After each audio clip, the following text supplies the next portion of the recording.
Tässä, tarvitsen sinun toimittavan tämä Stolakselle. Hän on häirinyt minun viikkoja siitä. Jaa, mikset sinä mene, herra?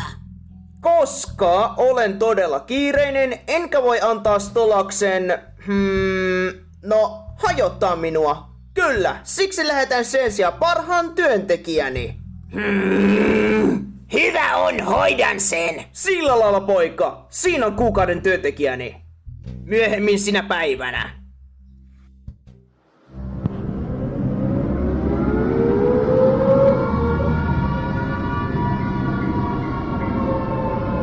Eikö se ole enkelisireni? He eivät ole erääntyneet viikkoon. Sen on oltava testi seuraavalle tuholle.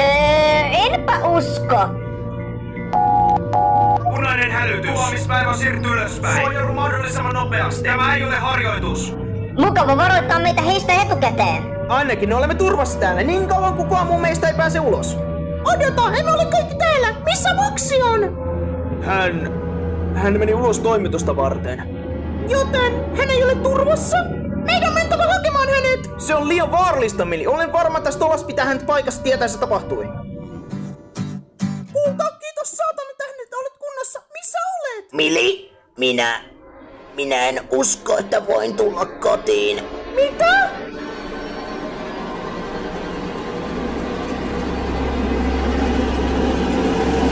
Mitä sinä sanot, Moxi? Mili, kulta, kuuntele. Olen todella pahoillani. Minä, että rakastan sinua niin paljon ja sinä olet aina ollut minun kuningattareni.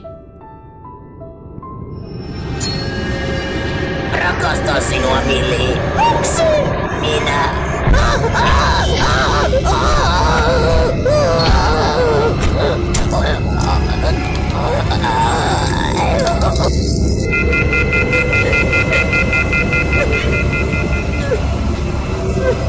Moxi kuoli. Minun takiani.